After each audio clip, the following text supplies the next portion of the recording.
Bonsoir à tous, ravi de vous retrouver sur Monaco Info. Toute l'actualité de ce jeudi 6 janvier. Invités, reportages, rencontres, infos pratiques tout près de chez vous. Et au-delà de cette 5e vague des plus contaminantes en matière de Covid, le grand retour des virus de saison qu'il ne faut point négliger, comme la grippe ou encore la gastro-entérite. Le docteur Thomas Kilian fera le point avec nous sur ces maladies hivernales et comment surtout les appréhender. La musique dans tous ses états, à l'occasion des 170 ans de la SACEM, l'organisme qui gère les droits des artistes, nous recevrons sa représentante ici en principauté, Axelle Amalberti. Spectacle à l'honneur encore, avec la représentation d'un Macbeth nouvelle génération au théâtre Princesse Grace. Et puis l'art, encore et toujours en vedette dans votre journal ce soir. Nous nous rendrons dans quelques instants à Saint-André-de-la-Roche, dans les coulisses de l'atelier de Stéphane Cypre, qui vient de réaliser le trophée destiné aux vainqueurs de la prochaine Fight AIDS Cup. Et en ce jeudi 6 janvier, jour de l'épiphanie, de la fête des rois, que vous soyez croyant ou simple gourmand, je vous imagine en train de vous préparer à déguster la traditionnelle galette. Au fait, êtes-vous plutôt frangipane ou brioche? Question existentielle. Voici vos réponses. Moi je suis plus galette des rois. La frangipane, j'aime pas, c'est trop doux. J'aime pas trop. Brioche, gâteau des rois et fruits confits, oui. Gâteau des rois avec fruits confits. Je suis niçois, donc je ne peux pas aimer autre chose. Plus frangipane, ouais. Parce que les fruits confits, vraiment, je déteste ça. La frangipane. Réaction recueillie par Sandrine Nègre. Et je vous rappelle que celui qui a obtenu la fève et la couronne qui va avec se doit, d'ici la fin du mois, d'offrir une nouvelle galette des rois à ses proches. Je dis ça, je dis rien. Et dans votre actualité du jour, la mise en place des autotests qui se généralisent après les écoles pour détecter les cas de positivité chez nos enfants au retour des vacances. C'est au tour cette fois des entreprises de se répartir pas moins de 50 000 autotests. 436 entreprises ont répondu présentes et ce sont au total déjà 13 120 autotests qui ont été distribués. Et au cœur donc de cette 5e vague, important ce soir de faire un point sur la situation sanitaire dans son ensemble, avec au-delà des interrogations liées à la Covid-19, l'arrivée des épidémies de saison. Et avec nous, sur Monaco Info, le docteur Thomas Kilian. Bonsoir à vous, docteur. Bonsoir Christophe. On parle évidemment beaucoup de la pandémie en ce moment, avec le variant Omicron, mais il arrive qu'à cette période de l'année, c'est un classique, eh bien il arrive que la gastro-entérite ou la grippe soit de retour. C'est le cas aujourd'hui chez nous, en Principauté de Monaco? En effet, on a d'autres virus qui circulent, alors pas de grippe pour l'instant. On a pas mal de VRS. Ce virus respiratoire responsable souvent des bronchites virales, mais aussi des bronchiolites chez les enfants. On a des rhinovirus responsables des classiques rhinopharyngites et des rhumes. Les entérovirus, donc là, c'est la gastro qui est concernée, donc en effet, on en a. Ça se calme un petit peu depuis une semaine, mais on en a eu pas mal. Et au niveau grippal, pour l'instant, très peu de cas en principauté. Moi, personnellement, je n'ai pas encore diagnostiqué ni confirmé de grippe. Mes confrères en ville ont eu quelques cas sporadiques, la même chose pour l'hôpital. On est en phase pré-épidémique en région PACA pour l'instant et en principauté, mais il faut savoir que certaines régions sont déjà en phase épidémique, l'Île-de-France, région Rhône-Alpes en l'occurrence. Donc on s'attend probablement dans les prochaines semaines à une arrivée quand même d'épidémie grippale. C'est vrai que grâce aux mesures barrières, peut-être au fait qu'on se fasse un peu moins la bise, par exemple aujourd'hui, ça peut permettre à des virus comme la gastro ou voire la grippe de moins infecter la population aujourd'hui? C'est certain, c'est certain. Tous les gestes barrières et la limitation des contacts physiques, bien sûr, les embrassades, les accolades, vont avoir un impact bien sûr positif, puisque c'est une transmission directe, soit par les gouttelettes, soit par le contact avec la peau ou avec les muqueuses, avec les mains. On arrive au stade des bons conseils justement et des bons réflexes à adopter, docteur? Les bons réflexes, le premier, c'est si vous n'êtes pas vacciné contre la grippe, il est encore temps. Elle n'est pas encore active chez nous, donc surtout si vous avez plus de 65 ans, surtout si vous avez des facteurs de prédisposition ou des problèmes de santé particuliers. Mais encore une fois, la vaccination antigrippale est conseillée pour tout un chacun. Vous avez parlé bien sûr des gestes barrières, oui. C'est les mêmes que pour la Covid, donc continuer à porter son masque, bien se laver les mains. Et puis même si on a envie finalement de saluer les collègues et la famille, essayer de se restreindre, même si c'est un petit peu frustrant. Pour rester en bonne santé, docteur, clairement, aujourd'hui, c'est quoi? Ça passe aussi par un style de vie, un mode de consommation, d'alimentation? Alors vous mettez le doigt bien sûr sur un point très important, on ne peut pas empêcher la circulation des virus, mais par contre on peut booster sa propre immunité. Là, il y aura différents facteurs qui vont rentrer en compte. On rappelle que 70% de nos cellules immunitaires sont dans notre tube digestif. Donc notre intestin, c'est notre deuxième cerveau, mais c'est aussi le garant d'une bonne immunité. Il faut prendre soin de son tube digestif. C'est une barrière naturelle en fait. Notre intestin empêche la pénétration de beaucoup de micro-organismes pathogènes, virus et bactéries principalement. C'est un peu comme une petite forêt, il faut en prendre soin, il faut la nourrir, il faut la préserver. Donc différents moyens, des complexes à base de probiotiques, de ces bactéries vivantes. Donc ça, c'est des choses que je conseille à mes patients chaque année, dès le début de l'automne, en prévention. L'alimentation, bien évidemment, va avoir un impact aussi majeur, puisque dans les aliments riches en fibres, les fruits, les légumes, les aliments complets, on va trouver ce qu'on appelle des prébiotiques. Ça va nourrir justement les bonnes bactéries, les probiotiques. L'alimentation a aussi un impact certain en termes d'apport vitaminique. Les minéraux, les oligo-éléments et les vitamines sont indispensables au système immunitaire. On en a énormément parlé depuis le début de cette pandémie, l'intérêt du zinc, de la vitamine C, de la vitamine D, des oméga 3. Et il existe des super aliments, des super compléments qui vont contenir à ce moment-là des principes immunomodulateurs. Donc on a pas mal de complexes à base de plantes, à base de phytothérapie qui peuvent justement booster votre système immunitaire. Des plantes comme l'échinacée, le cyprès, la propolis. On a beaucoup parlé aussi du shiitake, ce champignon asiatique. Tous ces produits-là vont pouvoir aider à booster, doper un petit peu votre système immunitaire avec des effets anti-inflammatoires ou antiseptiques naturels. Et puis docteur, il y a d'autres facteurs évidemment inhérents à la Covid, à la pandémie. Il y a de l'angoisse, il y a du stress. Et il y a aussi le sommeil qui est important dans cette situation-là.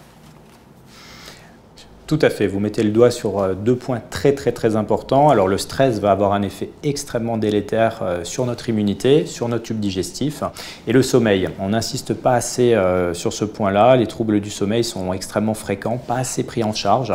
On ne dort pas assez malheureusement actuellement. Alors on sait que les besoins peuvent varier entre 6 et 10 heures d'un individu à l'autre, mais il faudrait dans l'idéal essayer d'avoir au moins 7 heures de sommeil par nuit. Aujourd'hui on consulte plus, j'allais dire, pour un problème physique, également mental, quand on est face à une telle pandémie et à tellement d'interrogations aujourd'hui.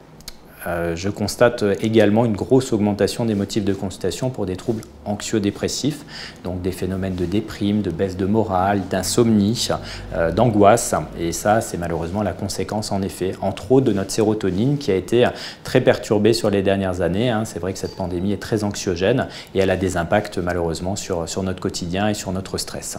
Repartir en pleine forme pour 2022 en respectant les gestes barrières, ça passe aussi par des vaccins, vous l'avez dit, autant pour la Covid que pour la grippe. On peut toujours le faire avant la véritable épidémie de grippe qui pourra arriver et soigner son alimentation pour éviter les gastro, vous l'avez dit, gérer son stress, le sommeil, des bons conseils aujourd'hui du docteur Kylian et puis booster notre immunité pour être toujours en forme comme vous l'êtes aujourd'hui avec nous sur Monaco Info. Merci d'avoir été avec nous, bonne année encore et surtout bonne santé. Merci pour votre invitation et prenez soin de vous. Calmer ses angoisses, décompresser, faire attention à son hygiène de vie passe aussi par des moments de détente, de découverte ou de redécouverte d'une œuvre, par exemple à l'image de l'une des plus grandes créations de Sir William Shakespeare, Macbeth, proposée en version contemporaine aujourd'hui dans l'écrin du théâtre Princesse Grace. Un Macbeth revisité par le metteur en scène français Geoffrey Lopez que Juliette Rappert a rencontré pour Monaco Info. C'est une adaptation du Macbeth de Shakespeare en version contemporaine à 8 comédiens. Et donc c'est une pièce qui s'interroge beaucoup sur le couple Macbeth en fait. Comment un couple amoureux, un jeune couple en fait va tout d'un coup devenir des meurtriers. Comment ils vont devenir des assassins. J'ai travaillé la traduction déjà. J'ai voulu vraiment proposer une pièce qui soit tout à fait accessible au public d'aujourd'hui. En fait, Shakespeare a écrit à son époque un théâtre qui était un théâtre populaire, qui devait être un théâtre à la portée des jeunes, de tout le monde. Donc j'ai vraiment voulu que la traduction colle à cet esprit élisabétain, en fait, cet esprit d'universalité. C'est d'apprendre à redécouvrir un texte qui nous paraît, ce qu'on dit un classique, mais qui ne soit pas un classique qui nous éloigne, de vraiment se rapprocher d'un texte contemporain. On reste dans le domaine de la culture et on va s'intéresser ce soir à la rémunération des artistes dans une période pour le moins contrastée, compliquée pour tous ceux qui créent, composent, interprètent, produisent en principauté. Axel Amalberti, bonsoir à vous. Bonsoir Christophe. Vous êtes l'agent général de la SACEM ici en Principauté de Monaco. D'abord, on va redéfinir ce qu'est la SACEM. C'est une société qui s'occupe des auteurs, c'est ça, des compositeurs, éditeurs de musique? Tout à fait. La SACEM est une société à but non lucratif, une société civile. Et son rôle est de protéger avant toute chose les sociétaires, hein, donc les auteurs, compositeurs, éditeurs de musique. Son rôle également est de promouvoir les auteurs, compositeurs et éditeurs, mais également de les soutenir. Oui, c'est incroyable de protéger, c'est qu'on protège autant le travail que l'esprit et l'âme du compositeur et de l'auteur. Tout à fait. Il y a le droit moral et le droit patrimonial. Donc la SACEM protège le droit patrimonial dès lors que le sociétaire nous en a donné la possibilité, l'autorisation. Pour récupérer beaucoup d'argent, il vaut mieux être auteur, compositeur, interprète. Là, on peut récupérer le plus d'argent possible sur ce qu'on a créé finalement. Concernant les interprètes, la SACEM n'intervient pas. C'est une autre société qui pour l'instant n'intervient pas en Principauté de Monaco. Il s'agit de l'ASPRE. En ce qui concerne la SACEM, les auteurs, compositeurs et éditeurs de musique, très peu sont dans une situation qui leur procure un revenu confortable suffisant pour vivre que de cela. Donc encore plus en période de crise. Oui, tout à fait. Pendant la période de crise, donc, nos auteurs-compositeurs ont été fortement impactés. Certains d'entre eux connaissent une très grande précarité et pour cette raison, la SACEM, comme je vous l'indiquais, a mis en place un système d'accompagnement. Mais nous avons mis aussi un système d'accompagnement à disposition pour nos clients. Parce qu'aujourd'hui, la SACEM, pour récupérer de l'argent, c'est tout ce qui est diffusé dans un magasin, dans un hôtel, dans un bar, restaurant ou discothèque qui sont très impactés depuis mars 2020 de toute façon. Sur le territoire monégasque, j'interviens localement donc auprès des clients qui diffusent en présentiel, on va l'appeler comme ça, mais la SACEM est également fortement présente auprès des réseaux sociaux, on intervient auprès des radios, des télés, donc en fait dès lors que la musique de notre répertoire est utilisée, la SACEM intervient. Qu'est-ce que notre répertoire? C'est la musique fortement française avant toute chose, mais également internationale. Combien d'auteurs sont protégés chez nous ici en Principauté? Auteurs, compositeurs et éditeurs, une centaine. Et c'est vrai que beaucoup de gens vivent uniquement avec ces recettes-là aujourd'hui encore? Beaucoup de gens n'ont aucun autre revenu. Et quand on sait qu'une diffusion sur une radio en pleine heure de pointe, donc vers 8 heures, rapporte quelques centimes d'euros aux auteurs-compositeurs, parce qu'ils sont souvent nombreux, pour avoir composé un morceau, vous calculez la somme et le nombre de diffusions qu'il faut pour arriver à un minimum de revenus par mois et également pouvoir bénéficier du chômage. D'où notre importance et notre volonté d'intervenir au maximum pour collecter et représenter et défendre nos sociétaires. Pour être milliardaire, il faut du temps, il faut être Patrick Hernandez avec Born to be Alive, quoi. Il faut avant toute chose déposer ses œuvres à la SACEM. Ça, je le précise, je souligne parce que je vois souvent, heureusement, de plus en plus de personnes, des jeunes et moins jeunes, qui viennent s'inscrire parce qu'ils ont déjà déposé en ligne sur les réseaux sociaux, sur des plateformes, certaines de leurs œuvres et ils s'inquiètent du fait qu'il pourrait y avoir un plagiat ou autre. Donc n'hésitez pas à venir prendre des informations auprès de la SACEM. Donc vraiment, il faut protéger vos œuvres absolument avant de les mettre sur les réseaux sociaux et pour ce faire, il faut constituer un dossier. Donc à présent, il est possible de le faire en ligne. Nous vous accompagnons sur ces étapes qui sont assez simples. Justement, aujourd'hui, avec ce développement de tous ces nouveaux médias, ces réseaux, les TikTok, les Twitter ou autres Instagram, ça a changé? Est-ce qu'on gagne autant d'argent si on le met juste sur YouTube plutôt que d'être diffusé sur une grande radio ou une grande chaîne de télévision? C'est sûr que les droits sont moindres. Hein. Cependant, sachez que la SACEM a réussi à signer des conventions, des accords avec ces réseaux sociaux. Et donc, dès lors qu'une œuvre qui a été déposée à la SACEM est repérée, en quelque sorte, hein, par nos outils, nos applications, cela génère des droits à nos sociétaires. Et si je fais une soirée privée, pour mon anniversaire par exemple, il faut que je paye une petite redevance, un petit quelque chose chez vous à la SACEM ou pas du tout? Pour une soirée privée, dès lors que vous êtes chez vous, nous n'allons pas intervenir. Cependant, à partir du moment où cet événement a lieu dans un hôtel, dans un espace, on va dire, public, et que vous sortez du cadre strictement familial, oui, nous sommes censés intervenir. Merci 1000 fois d'avoir été avec nous. Et encore une fois, bon anniversaire, 170 ans qu'on protège les artistes. Et ça, c'est quand même très fort. Merci Christophe, merci l'équipe de Monaco Info. Dans le reste de l'actualité ce soir, cet appel à candidature pour la prestigieuse compétition des Nymphes d'Or dédiée aux séries, films, documentaires et programmes d'actualité à l'occasion du 61e Festival de télévision de Monte-Carlo qui se déroulera du 17 au 21 juin prochain. La compétition 2022 est officiellement ouverte avec le calendrier suivant. La clôture des inscriptions, ce sera le jeudi 24 mars, l'annonce de la sélection officielle au mois de mai et la cérémonie, grande cérémonie, le mardi 21 juin. On se souvient de séries comme Borgen, comme Breaking Bad, It's a Sin, Casa de Papel ou encore Das Boot qui font partie de ces anciens programmes de fiction honorés au festival. Cette année, il y aura 6 Nymphes d'Or dans la catégorie fiction, 3 Nymphes d'Or seront décernées au meilleur grand reportage d'actualité et en partenariat avec la Fondation Albert II de Monaco, le prestigieux prix spécial du Prince Régnier III qui sera attribué au meilleur documentaire traitant d'importantes thématiques environnementales. Le règlement de la compétition de ce 61e Festival de télévision de Monte-Carlo peut être consulté, bien sûr, sur le site dédié. Sport de saison sur la patinoire du stade nautique Régnier III, avec le grand retour du curling après une année blanche pour cause de Covid. Tous les jeudis et mardis soirs jusqu'au 25 février, initiation et entraînement sont possibles de 20h30 à 22h30. Et puis le grand plus de cette année, c'est dès demain soir, à partir de 19h, comme tous les vendredis, la création du challenge Albert II qui permet de jouer en équipe de 3 ou 4 joueuses ou joueurs. Il est possible de constituer des équipes d'entreprise, tout simplement d'amis de la principauté des communes environnantes. Et bien sûr, il faut venir avec son passe sanitaire ou vaccinal. Le football est un rendez-vous amical toujours très prisé en principauté, la traditionnelle rencontre entre l'équipe du Prince Albert et celle de la princesse Stéphanie. Le Barbajan FC contre l'équipe du Cirque FC, renommée Fight Heads Cup, cette compétition en 2020.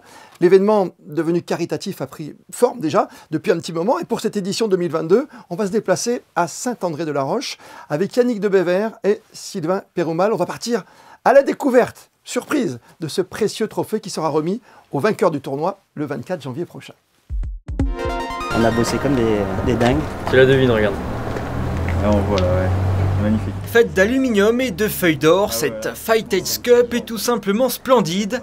Elle est l'œuvre du sculpteur Stéphane Cypre, sollicité par l'association. L'idée, en fait, c'était de voir le logo Fight Heads et d'avoir le reflet de l'œuvre du bloc, en fait, qui reflète les spectateurs et le stade et tout ça, quoi.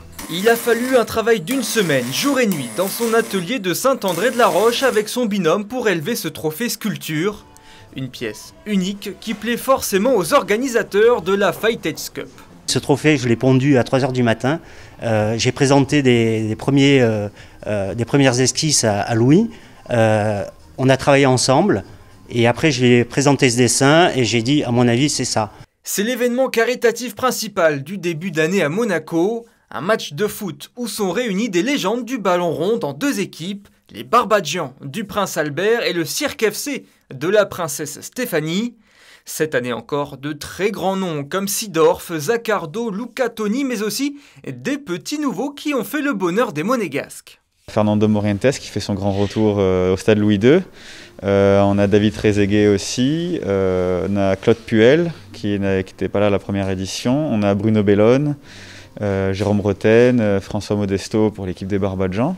Les noms donnent l'eau à la bouche et même si 2022 ne sera que la 2e édition, les organisateurs de la Fight Heads Cup comptent bien faire de cet événement un rendez-vous annuel important de la principauté.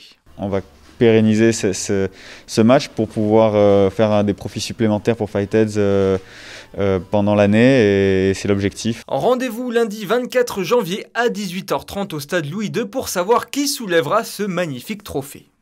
La météo de ces prochaines heures et un soleil de retour, vous l'avez constaté, qui va briller pour quelques jours, une dizaine de jours au-dessus de la principauté. Au réveil, vous aurez demain matin un petit 5 degrés, 10 au meilleur moment de la journée. Alors, profitez-en. Et n'oubliez pas demain de fêter, s'ils font partie de vos connaissances, les Raymond.